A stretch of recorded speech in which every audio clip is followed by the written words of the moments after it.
श्री महाप्रज्ञ गुरवे नमः। ओम श्री महाप्रज्ञ गुरवे नमः। एक निमित्त होता है। निमित्त चीन का एक दार्शनिक, प्रसिद्ध दार्शनिक चांग त्सा एक दिन जा रहा था। रास्ते में खोपड़ी पैर टकराया।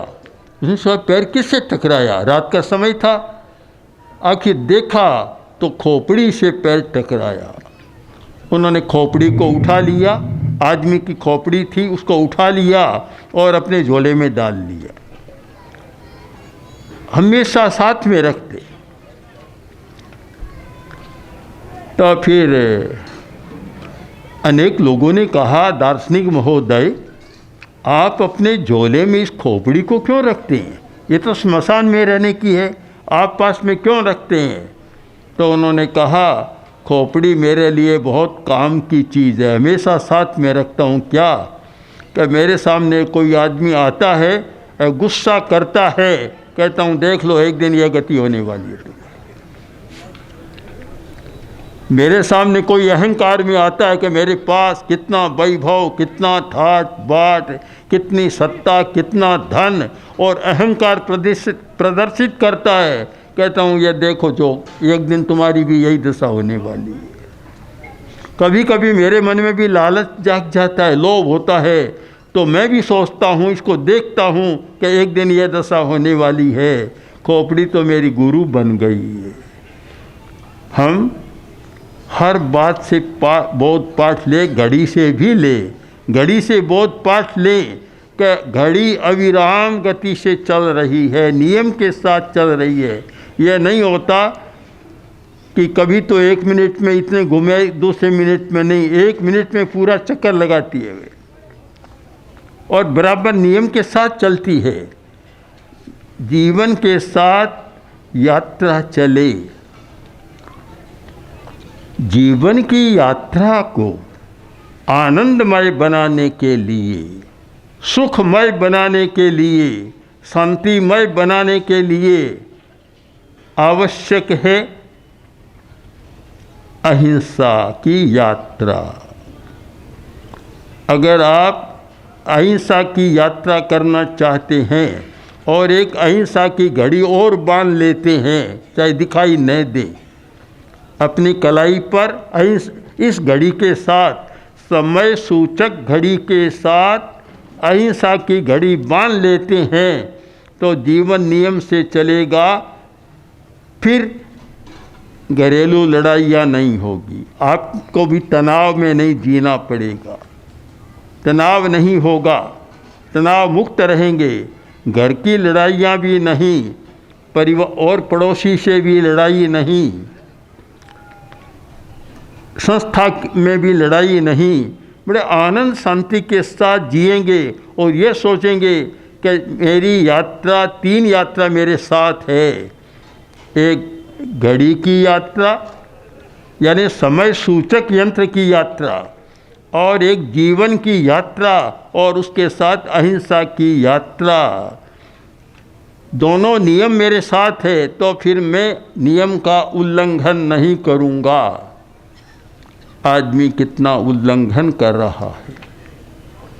बाजार को जाकर देखो तो नियम का उल्लंघन हो रहा है। बाजार का नियम है प्रामाणिकता और नैतिकता। ये बाजार का नियम है कि कोई भी बाजार में बेचेगा, पहले उसे सोचना चाहिए कि ये बाजार एक पवित्र स्थल है। बाजार को मैं धर्मस्थल से कम नहीं मानता, और आचार्य तुलसी के शब्दों में कहूँ तो धर्मस्थल का असली रूप तो बाजार है। धर्मस्थल तो व्यावहारिक बन गया। धर्मस्थल में जो पाया उसको क्रियान्वित का स्थल कौन सा है? वह बाजार है। वह आदमी क्रियान्वित करेगा कि मैं झूठ नहीं बोलूँगा, झूठा तोल माप नहीं करूँगा, बेईमानी नहीं करूँगा, दूसरे को धोखा नहीं दूँगा। यह क्रियान्विति का स्थल कौन सा है? वह बाजार है, ऑफिस है। केवल सिद्धांत आपके ध्यान में रहा, कभी उसका प्रयोग नहीं किया, तो फिर सिद्धांत भी निकम्मा बन जाता है। तो एक बाजार ऐसा है, अनुव्रत के साथ ये बराबर रहा कि धर्म को ग्रंथों से भी निकालो, पंथों से भी निकालो और बाजार में लाओ। बाजार में धर्म है तो तुम्हारा ग्रंथ भी सार्थक है, तुम्हारा पंथ भी सार्थक है। और अगर बाजार में धर्म नहीं है, ऑफिस में धर्म नहीं है, तो दोनों की सार्थकता कैसे होगी। आचार्य तुलसी के पास एक मंत्री आया, महाराष्ट्र का मंत्री, बहुत पुरानी बात है, और बोला आचार्य जी मैं धर्म तो करना चाहता हूँ पर मुझे समय नहीं मिलता। आचार्यवर ने कहा मैं आपको ऐसा धर्म बता दूं जिसके लिए समय की ज़रूरत नहीं है। बोला महाराज तब तो बहुत अच्छा होगा। उसने सोचा क्या बताएंगे, कि बहुत अच्छा होगा, पर आचार्य श्री ने ऐसी बात बता दी कि एक बार तो ठंडे रहे। आचार्य श्री ने कहा आपके पास कोई भी फाइल आए, ईमानदारी के साथ उसको निपटाएं, कहीं बेईमानी न करें, आपको फिर अलग से धर्म की ज़रूरत नहीं है, आपका धर्म हो गया। आज उस धर्म की ज़रूरत है, उस जीवन यात्रा की ज़रूरत है। जीवन यात्रा के साथ है जीवन की शैली। अहिंसा यात्रा के साथ भी एक अहिंसा की शैली है काम करने की। तो जीवन यात्रा के साथ भी जीवन की शैली आपकी कैसी है, उस पर विचार करें। अगर आपकी जीवन शैली में क्रोध का प्राचुर्य है, क्रोध अधिक है, तो वह जीवन शैली अच्छे नहीं, आपकी यात्रा भी सुखमय नहीं होगी। अगर आपकी यात्रा में, जीवन शैली में अहंकार की प्रमुखता है, तो भी आपकी यात्रा अच्छी नहीं होगी। आपकी जीवन शैली में अगर लोभ की मात्रा अधिक है, तो भी जीवन शैली अच्छी नहीं होगी। जीवन शैली ऐसी हो कि जो हमारे सुख को बढ़ाए, हमें दुखी न बनाए। आज तो देखता हूँ कि सुख की बात मैं यात्रा में कम सुन रहा हूँ, दुख की बात तो बहुत सुन रहा हूँ। कितने लोग अपना अपना दुख लेकर आते, उनके पास सुख है, पर सुख के स्थान पर तो चोट करना नहीं जानते और दुख के स्थान पर चोट कर देते। अगर हम इतना सीख जाए धर्म के द्वारा या अहिंसा यात्रा के द्वारा कि चोट कहाँ करनी चाहिए, तो शायद यात्रा बहुत सफल हो जाती है। कहाँ चोट करें, इस प्रसंग में आपको एक बात बताऊं। एक कोई रईस आदमी यात्रा कर रहा था, कार तेज गति से जा रही थी, अकस्मात कोई इंजन में खराबी आई, कार रुक गई। संयोग की बात अकेला था, स्वयं ड्राइव कर रहा था। नीचे उतरा, देखा ठीक नहीं हुआ। सोचा क्या करूं, जंगल का मामला है। थोड़ी देर आगे बढ़ा, इधर उधर गया, प्रयत्न किया, देखा कि एक मिस्त्री आगे बैठा था। जाकर कहा भैया मेरी कार खराब हो गई, तुम ठीक कर दोगे? हाँ ठीक कर दूंगा। चलो, तो मैं अपना औजार लेकर आया, कार को देख लिया कि ठीक कर दूंगा। क्या लोगे? कि 100 रुपया। ठीक है। उसने एक हथौड़ी हाथ में ली और इंजन पर एक चोट की और कार चालू हो गई। इंजन स्टार्ट और कार चालू हो गई। लाओ, बोला अभी तूने मुझे ठग लिया, एक हथेली की चोट की और 100 रुपये ऐंठ लिए। बोला बाबूजी आप समझते नहीं हो, हथौड़ी की चोट का तो 1 रुपया, तो 99 किस बात के कि चोट कहाँ करनी चाहिए, इस बात के 99 रुपये।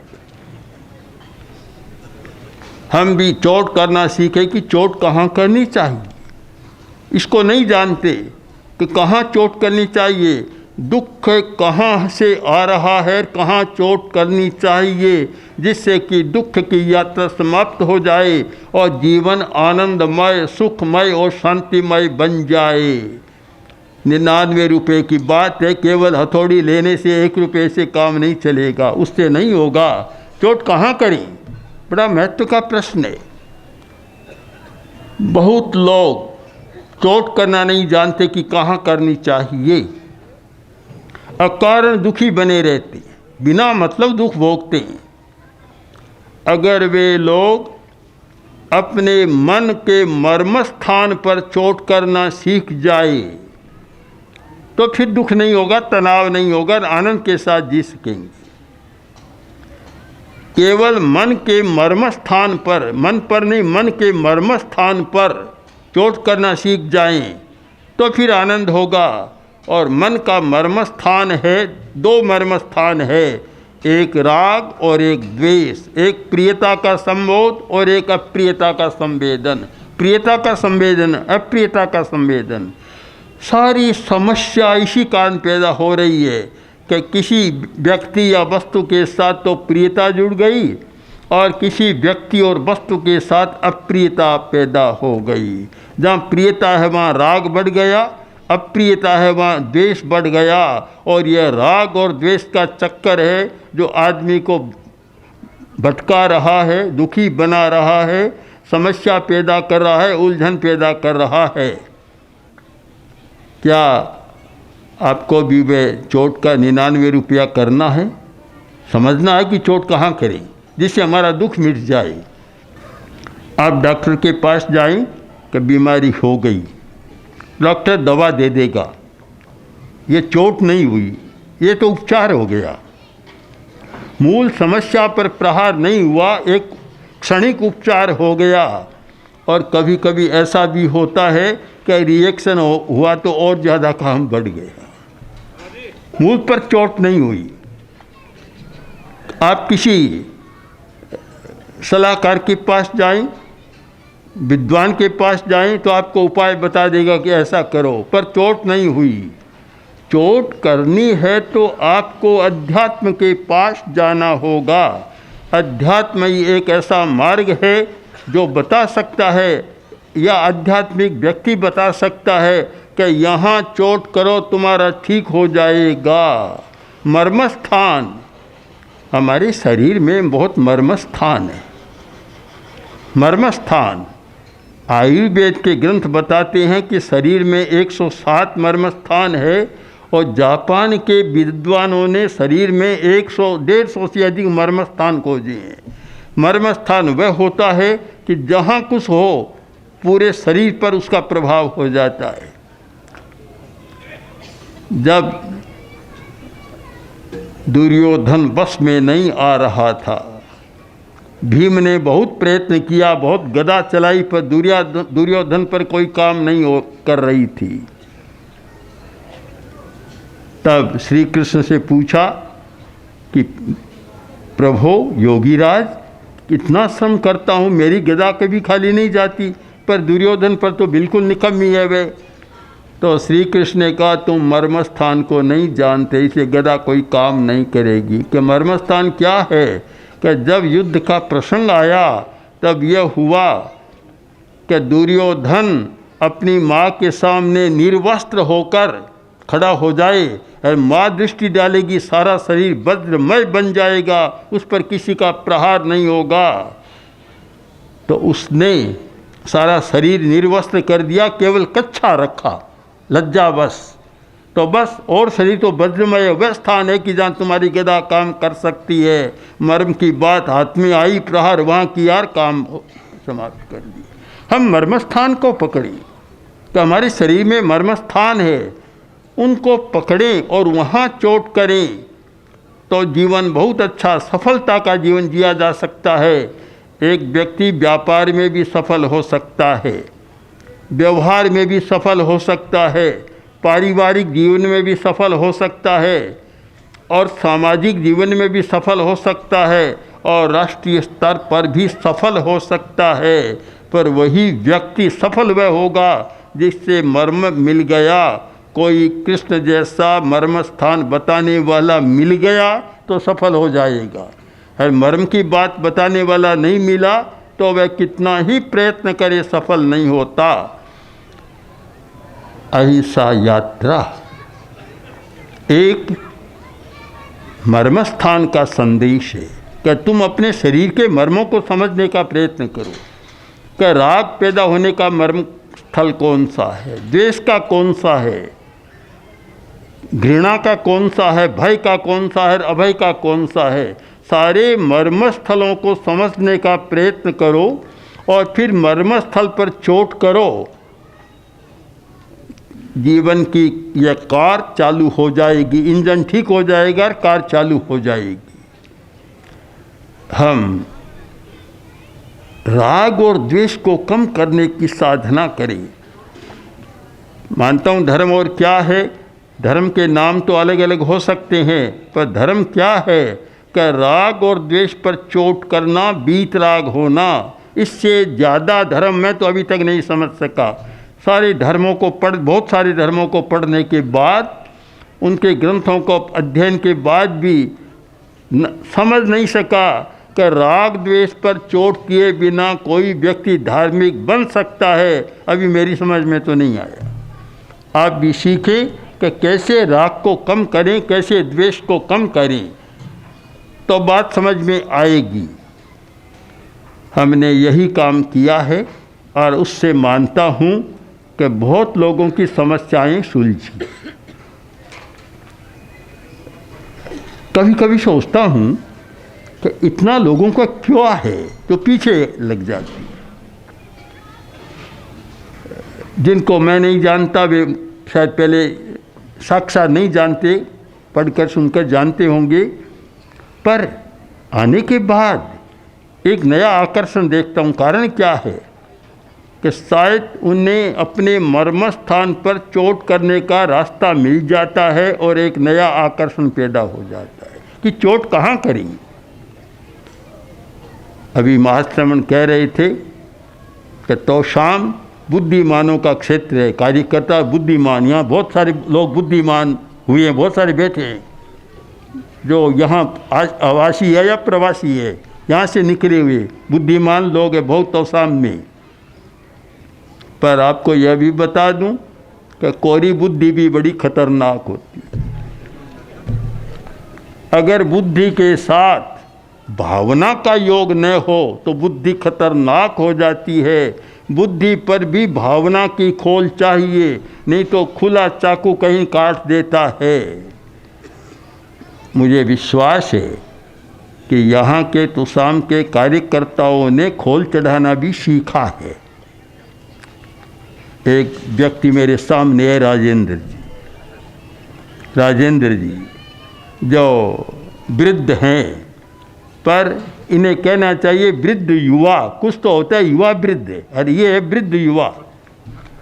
जब हम भिवानी में थे और मुनि महेंद्र कुमार जी ऊपर की मंजिल पर बैठते थे तो आए, बोले उनसे बात करना है। मैंने कहा ऊपर है, आपको नीचे इनको बुला दे। नहीं, मैं चला जाऊंगा। अरे 90 वर्ष का आदमी सीढ़ियाँ चढ़कर, मैं को बुला देगा? नहीं मैं ही चला जाऊंगा। रोज़ चले जाते। बहुत सारे युवक ऐसे होते हैं कि ऊपर जाना है तो अब तो नहीं जा सकते, अभी तो बैठ जाएंगे। ऐसे है। और मैंने देखा कि इन्होंने जितना व्यावसायिक सफलता का जीवन जिया है, उससे भी ज़्यादा धर्म का सफलता का जीवन जिया है। श्रेय तो इनकी पत्नी को देना चाहता हूँ, अभी वर्तमान नहीं है, पर श्रेय तो उनका है। उन्होंने एक दिन आचार्य तुलसी के सामने शिकायत की कि महाराज बाबूजी सामायिक नहीं कर रहे हैं। सामायिक समता की साधना है कि सामायिक नहीं कर रहे हैं। तो आचार्य वर ने कहा, राजेंद्र जी सामायिक नहीं करते हो? महाराज नहीं करता। शुरू करो। कहा अब करूँगा। सामायिक शुरू कर दिया। 1-2 वर्ष बाद फिर आए, तब आचार्य वर ने पूछा, बोलो कैसे सामायिक चल रहा है? बोले चल क्या रहा है, अब तो सामायिक किए बिना जी नहीं सकता मैं, सामायिक के बिना रोटी पानी भी नहीं ले सकता। पर तो मेरे जीवन का ऐसा आनंद का साधन बन गया कि उसके बिना मैं रह नहीं सकता। तो मैंने देखा कि एक आध्यात्मिक व्यक्ति है। शायद जहाँ तक मेरी जानकारी है तो साम बाहर का बैठा है, बहुत सारा बाहर चले गए। कोई भिवानी चला गया, कोई दिल्ली चला गया, कोई और कहीं चला गया, तो शाम के लोग हैं। बुद्धिमान है पर कोरे बुद्धिमान नहीं है।